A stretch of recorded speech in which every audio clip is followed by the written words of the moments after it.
Ndicela siphakame sonke xa sizawuphakamisa umama unini siqhwabe izandla kakhulu. Jesus, Jesus, Jesus, Jesus,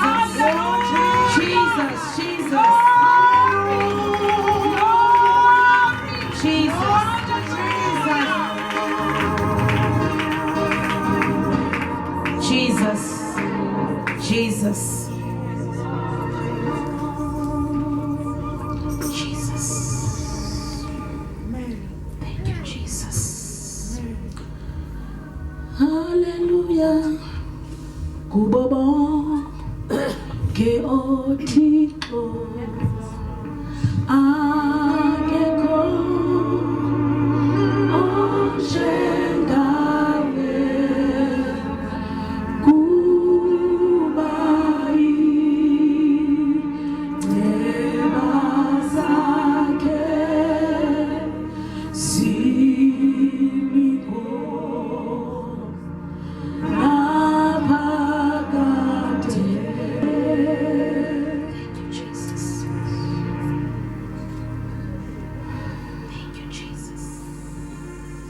Amen. Amen. Amen. Amen.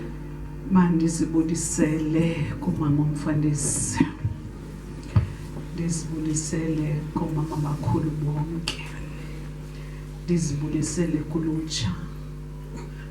Ngegama likaYesu Kristu inkosi yethu. Engumfeli nomvukeli wethu.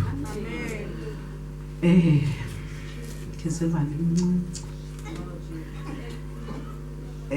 Ome phambi kwenu ngonobomi. Ubani unobomi? Unobomi uyi-last born kubantwana abayi-7. Njengokuba eyi-last born nje unobomi akazange wabizwa ngeli gama lakhe walithiywayo kwathiwa ngunobomi.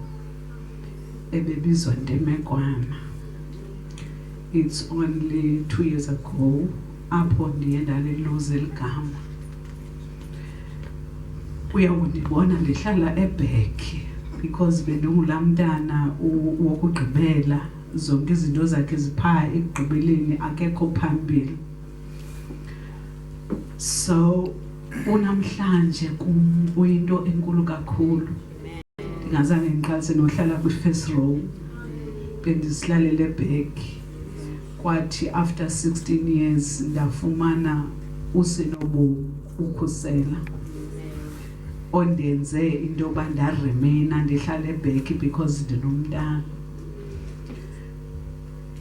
Namhlanje uSeptemba inyanga ye-9, njengoba inyanga ye-9 nje sivela ku-August, u-August obizwa as i-Women's Month. Ndicinga into okokubana le conference eyenzeke kwinyanga ye-9, it's not a mistake. Amen. Ibifanga ndiyenzeka ngeli xesha, because if siyabala xa uconceive inyanga odiliva ngayo yilena ye-9. Siye saconceive ngoDisemba, kwenzeka into yokokubana singabakhupha abantwana bethu before 9 months, silinde kufika i-9 months, that is uSeptemba. Kubo bonke uThixo akekho onjengaye. Ndimbone apha kum. Undazile ubawo ndingekabikho, ndingekafonishwa, because esibandisitsho uba ndiyi-last born kubantwana abayi-7. Ukuba bekuleli xesha uthiwe uba nabantwana ababini kuthiwe vala okanye ucwangcise okanye kwenzeke loo nto, ngokuthetha uba zange ndibe khona. Ndathi ndakuba khona ndanikwa igama lokuba unobomi. Apha kweli gama lam ndifumanisa into yokokubana wherever I go ndinika ubomi. Yaba wesi yona ke ngoku iprofession endangena kuyo yenza into yokokubana ndinike abantu ubomi. Zikhona ke ezaa zinto zibhaliweyo zezaa countries zininzi zithi i-life expectation yomntu ezineBhayibhile isitsho at least makafike ku-70. Ndingomnye wabo bantu abacontributayo towards babantu barechela nyaka. ndifika ukuza ndiqale ukufunda 30 years ago ndinesi eneminyaka e28 inesi and xa ndijonga ndifumanisa into yokuba sonke endisinyatheleyo it was not a mistake, it was steps ebekufuneka ndizihambele up to my destination. Indawo yami yokuqala uphangela ndiqala uphangela ndiphangele eGauteng ndiphangela kwi-old age home. Kulapho ndabona khona into ivalue yomuntu, because ufumanisa ba abantu abakwi-old age home baphaya different reasons. Uzawuthi xa ubuza kulo mama why ulapha athi ndandinomzi phaya eMonti kwafika umuntu othi uya investor imali zami kulo muntu kanti yayingengumuntu oyi-investor. Ndaphela ndihlala kule ndawo because I've got nothing. Ufumanise apha kunabantu old age home yabelungu, and when you look at kuthi bantu bamnyama asifane sisabantu bethu kwi-old age homes. And when you look at indlela benza ngayo as early as 1 day or 2 days umntana usekhotini yakhe, umntana ujongwa yineni, akukho kwanto umama emdibanisa nomntana. So there's no bond. Even ngokusemdala umntana kanandi imdibanisa nomama decide into yoba makombeke old age home, because thina asikwazi sithi uzawuva njani umama xa ndinomthatha ndimse old age home. So ndiya embrace kakhulu indlela esikhule ngayo nesikhuliswe ngayo, esenze into yokubana sithathane as brothers and sisters. Kubantu abamhlophe akayi understand into yobuzibotherishe ngobrother wakho sokolayo, ngobrother wakho othe wathi akubuza bungenaphi. So lonto leyo indifundisa into ethi thina sidalwe sangaba ngabantu abakhathalelanayo. Ithi ke lonto ithini ngoku namhlanje xa silapha sisi brothers and sisters. So when I was looking at umama notata ndibona umthi omelisilwe phezu kwemijelo yamanzi, onika isiqhamo sawo ngexesha lawo, sithi iziqhamo zabo abekho amanye abantu. If we can testify and say ndake ndimka ndake ndaya kwenye icawa but xa ndiphaya ufinish into bangathi ingathi ndilahlekile, let me go back home because ubelonga apha. Usele amanzi walapha nje akulamthi, usesasiqhamulela sebe lalamthi, uneza roots zendeleyo zijonge ezantsi. There are different roots. Besifundile mosiko agriculture into yoba kune types of roots. Kukho ezi zendelayo emhlabeni, kubekho ezi zivela zithi sakulula nje uvela uzincothule. But when uba lapha uva into yoba ukula deep seated root ehleli phezu kwemijelo yamanzi, enika isiqhamo sawo. Ufumanisa into yokuba now sikuSeptember futhi and sisuka kuJune. Ubomi bufana neseasons. Isizini esikuyo ngoku nguSeptember, silindele izinto baze flourishe, kuphume amabloom, kwenzeke yonke ezazinto zizinhle. Yilonto iza kwenzeka ebomini bethu kule nyanga okubheka phambili kuDisemba. Sisabambelele kulomthi singalamasebe akuwo because sifidwa ngilomthi. Uqhawuka kwethu kulomthi liyafa isebe lethu, and ukufa kwesebe lethu akusekho zifruits lizakwazi uzikhupha. I've seen that. Mna ndi testimony yalapha. Indawo endikuyo ndizihambele indawo ezibanisisho bandaqala emaXhekwazini ndabuya ndabheka eRhini ndemka ndabheka eBhayi ndasuka eBhayi ndaze eMonti ndajikeleza ndaba se-district. Kwezo ndawo ke zindawo apho ofumanisa into yoba yebona leni position ndawuphuma nge-retirement, but when umntu kaThixo lathe kuwe usithi ndakwazi before ndikubumbe. into yoba wena uzaba yinesi uzawunceda abantu, because xa uhleli kweza office awukwazi ukunceda abantu. Into oyenzayo kukukhalaza qha into yoba akwenzeki. So kwenzeka into kokubana kungabikho right for mna. I've decided into yoba ndiyeke ndiresign ndiwushiye umsebenzi, ndinomntana one-3 years. So yonke loo nto leyo ndaphuma ndaya kwi-NGO. In that NGO ndifika le NGO ifuna umuntu ozawujonga abantwana that are living with HIV abangayityi kakuhle treatment nabayityayo, and then ubalinke back to care, ubamonitorishe, and then uchekishe parents zabo and find out kwenzeka ntoni. So in that organization nakhona andihlelanga xesha lide because uThixo beyazi into obundilungiselela ntoni, because ndithe sendimkile kwi-organization but i-relationship nabazali babantwana zange yaqhawuka till to date. Abantwana ndidibene nabo babe no 6 years no 12 years but ngoku zi-teenagers. I'm still having that relationship. And aba bantwana bebengenaye umuntu wokuthi mama sifuna uyazi ba why me, because ubrother wami emva kwam akananto, usister wami phambi kwam akananto. I've managed to conduct la session. As a result of that, i-parents zibuya back zisithi usikhulule because besingayazi basizawuphendula njani lo mbuzo. So in each and every step onyathela kuso yazi ba uThixo uhamba nawe. Ndafika kule nto ndikuyo yale clinic khange kube lula, because what I did ndachuza eyona area in a problem, because ndabizelwa le area ndandingasange ndibizelwe iBeacon Bay neGqunube, because ukusebenza kwami bekufuneka apha. Ithi into yezempilo, i-health is not merely ukungaguli. You look at usocial walomuntu, kwenzeka ntoni kwindawo ahlala kuyo, kwenzeka ntoni mentally kulomuntu, kwenzeka ntoni spiritually kulomuntu, zongeza zinto, and then uphume ke ngoku nokuphilisa lo muntu. What I've seen na apha ekuphangeleni kwami into yokuba abantu abaguli physically, abantu ba emotionally damaged, abantu bane poverty, abantu bane unemployment. Siza kwenzani thina ngabantu bakaThixo? Because aba bantu abanaye enye into abayaziyo, abanayo umuntu abamaziyo, baze kuwe.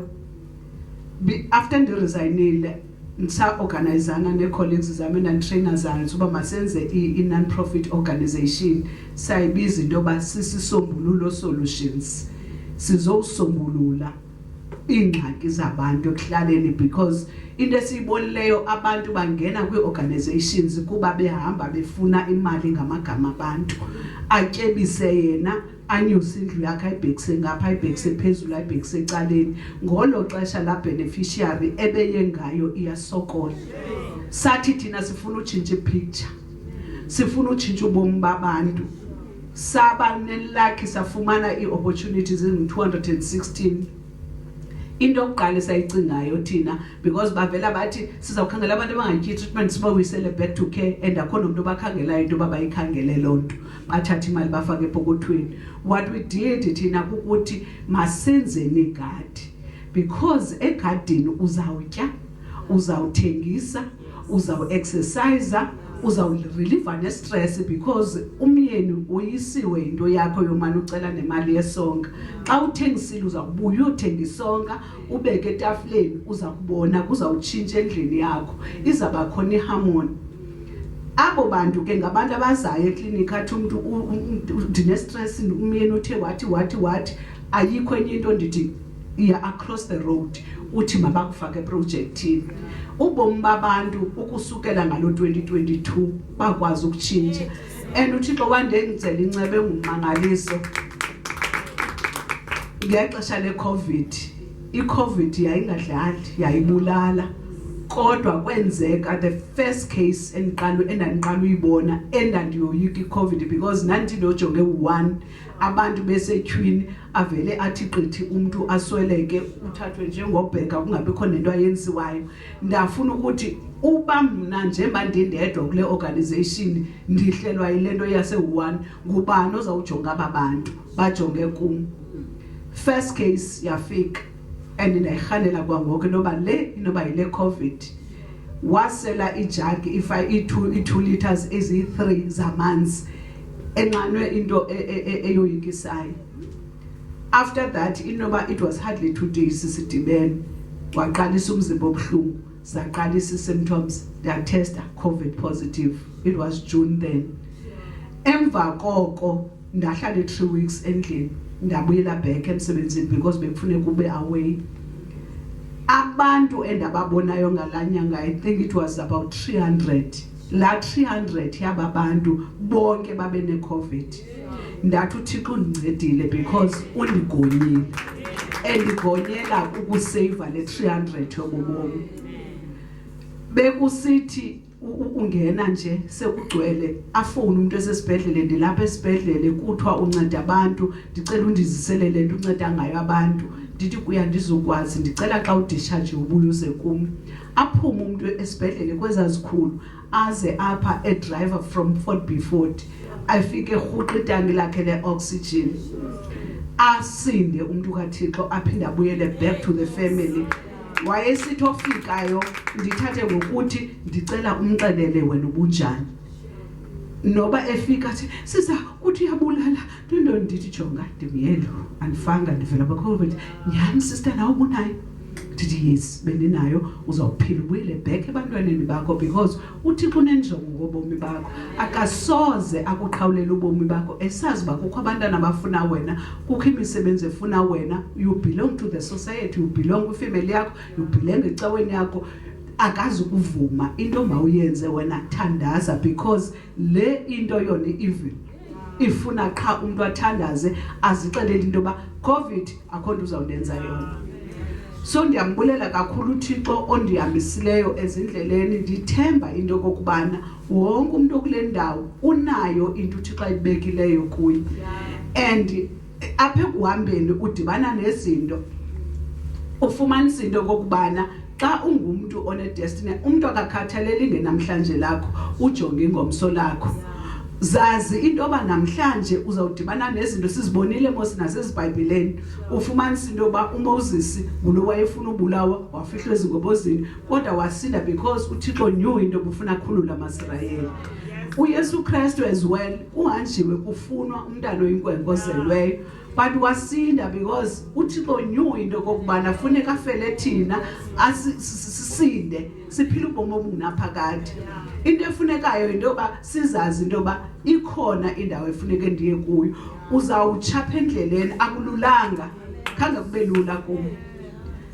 Njengoba ndisithi ndisebhizinesini phantsi ebhizinesini ngegama, ibhizinesi ndibifanga ndingenisela imali, but endaweni yoba indingenisela imali ndino-minus. Ndingayazi into yoba inoba ndisurvive njani because imali endiyispendileyo i-more than the money engenileyo, but ndiwelile. Mna zange nditrayinelwe ukwenza mali, ndidla ngokutsho nemntwini ogulayo iwesi umuntu omdala nomntu omncinci. Ndithi akunawuze uyoboleka imali ezalayo ndikhona. I'm here for you. Imali it's secondary because ndiyayifuna for uthenga amayeza because eyakho imali ithengela lusemva kwakho uthengelwe nguluphambi kwakho. So but ayonto endimisa ngayo into kokubana ndifuna imali. Iza ungenamali uba uzawuphinda uyizisa imali yami nongayizisanga, I don't mind. Into endifuna uyithetha kubantu abalapha namhlanje, uThixo ikhona into ayibekileyo kuwe. Othi xa ufuna uyiqala woyike, sukoyika because ifuna uyazi into kokubana uzawusebenzisa ifaith, uthembele kuye, uza kukukhupha kule nto akuse kule destiny yakho. And akuzuba lula, uzawudibana nezinto ezibasenditshilo, izinto endidibene nazo endleleni, kodwa loo nto khange indenze into yoba ndiyeke. uDisemba ndizabe ndigqiba i-5 years. Kuyo yonke le nto isenzeka zikhona izinto ezipositive endithi uba ngabana ndandifocuse emalini nasemananini ngengakhange ndikwazi uzi-achieve ezi zinto. Recently ifikile la equipment mama bebethi bazandithengela yona ezawundenza into kokubana ndingene kwi-National Health Insurance. ezakwenza into babantu baserestini ababendize kubo babhatalelwe ngurhulumente.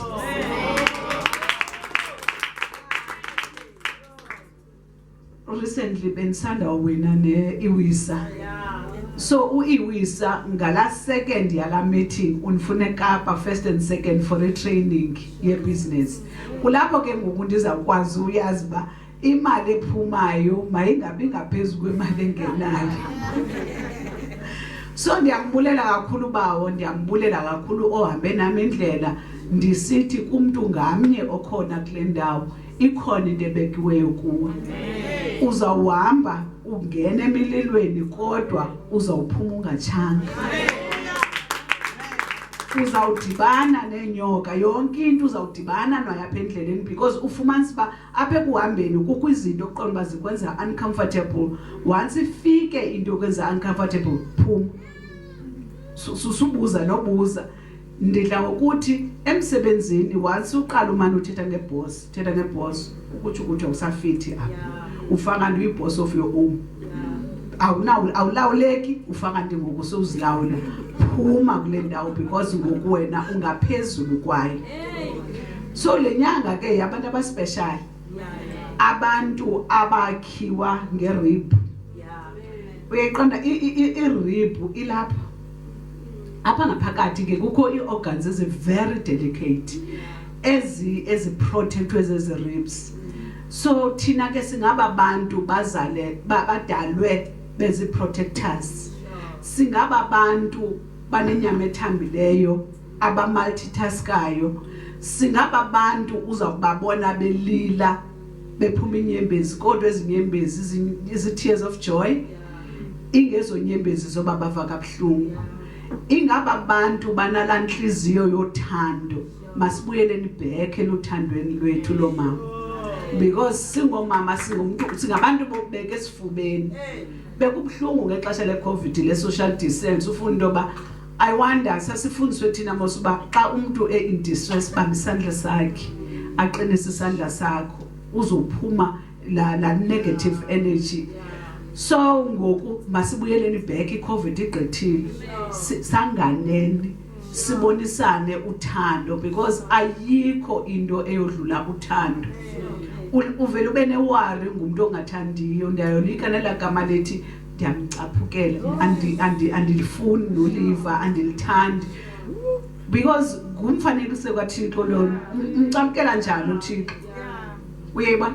So masibuyeleni eluthandweni ekukhathalaneni. Ndingumuntu ke mina ke abantu nabaninzi xa ndizibuza uzibuze mose ebantwini ba xa undibona uqala undibona wena ubomuntu onjani xa ubonami athi umuntu hayi uyonqeneka uyathinza ndiqonda nkosi yami ansenawari awani ngazijika kanjani but ke ndikhule ndingumntana andikwazi ucula number 1 esikolweni ndandine omnye umntana ndandifunda naye wedla ngwenhleka kancula athi ndiyathetha athi ke ngoku sasithandaza mosithini esikolweni kusasa athi uthule ngizakuculela. So ndaphela yonke leminyaka up to grade 12 standard 10 ndiculelwa ndiqonda uba uba ndandifundile apha endleleni ucula ngendandide ndakwazi. So ndingulo mntana ke owayengathethi nowuthetha ndizothetha apha kwanursing. Into endandiyenza mina yayikukuhleka qha ayikho enye into endiyenzayo andikwazi nojiva andimlo mntana nje ndidla ngozibuza into yoba inoba yintoni le nto. Ewe mama ngoku njengoba ndikhula nje ke ngoku kuthi apha ekuhlekeni kwathatha over inyembezi. So ke umuntu angathi angandi-understanda ndingulo mntana onjalo ongakho lula into yoba mhlambi uze kuye but wamkelekile uba uze kum xa usengxakini because ndidla ukutsho nasekhaya ndithi ukuxelelwa ngumuntu oswelekileyo mna akho nto ndizawuyenza ngaye. Ndixelele xa kukho umuntu osengxakini kukho umuntu ogulayo because ngelo xesha ndingenza yonke into ngaye and ndive kamnandi because lento ebendibizelwe yona ndikwazile uyenza. For into bandixelele uba uswelekile nditake namhlanje ndiyoya ndiza kwenzani okwami ukuphilisa andiyo undertake. Mna ndingumphilisi, nomuntu ogulayo nogulelwayo makangonqeni ukuya eunjani. Makangonqeni noba unamali noba uzuba nayo futhi, that doesn't matter. As long as ndiyazi into yoba ndikuncedile. Ndiqale emsebenzini even today kwafika umuntu ogula kakhulu ndaqomba uba bendithe namhlanje ndiya kwi-conference mandingavuli lo mphefumulo ngusave ngubani. Eyiverbalize nje into yoba ndiyafa. Did I know xa usithi ndiyafa uze kusifanyani ndi-experiencile loo nto 2 times. Kuyoba ndiziva into yoba ndiyafa ndiyaphela ngoku. Ufumanisa into yoba uyakhe ignorwa, but later on bafumanisa into yoba i-pressure zakho sezantsi uyabanda utheni kungona ababhuduzelayo. So once athi umuntu ndiyafa, don't hesitate, mthathe unyuke naye apha umse unjani azokwazi ufumana ubomi bakhe back.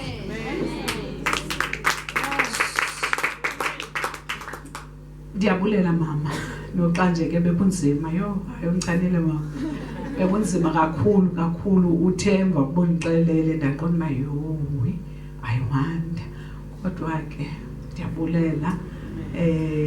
ndiyabulela nangexesha lenu, ndithemba into yoba 1 or 2 ikhona into ayifumeneyo. Into ithi ke wonke umuntu lapha une-destiny yakhe. Masibe zi-destiny helpers okwazi ukunceda, masiphakamisaneni, sithwalisane iiduku zethu, sikwazi umuva sonke sibheke phambili, sibonakale njengebandla elinomehluko. Njengoko besenditshilo into yoba ngamakusebe womthi omilisele phezu kwemijelo wamanzi. Xa ndijonga kulaa kona, laa nkukumi kulaa kona yimali. Kukho i-recycling, sine-project ye-recycling mama. Every day ke siyafunda. Laa kona yimali leya, ndiyayibona laa kona iphaka into yoba ndintokuqonda qoba laa mali ihleli phaya. Imali leya mama, yes, imali leya noba 1 or 2 abalapha enkonzweni abanayo indlela yo-attenda laa kona. I'll try nami into yoba ndikhangele umasipala kufunyanwe i-container yoba kulahlelwe kuyo bhetere kunale ndlela kwenzeka ngayo, because into endiyibonayo ngoku andazi noba ngu-literally throat laa bhegi okanye mhlawumbi kimke nomoya kuba bekwimoya izolo yazongena enkonzweni. So if sinoke siyi-attende laa kona sawuthi sikubeke ku-waiting list, kuthi xa kukho izithuba sithi sifuna abantu abasebenza laa kona ingakulaa cawa isilver, andutsho kulaa cawa yam. So that sinoko laa ndawo ibonakale i-healthy, because la environment it's so unhealthy. Ngalo mazwi ke mama ndiyabulela, ndithemba okokubana 1 or 2 ikhona into ayawuthi uyifumene namhlanje. Ndiyabulela.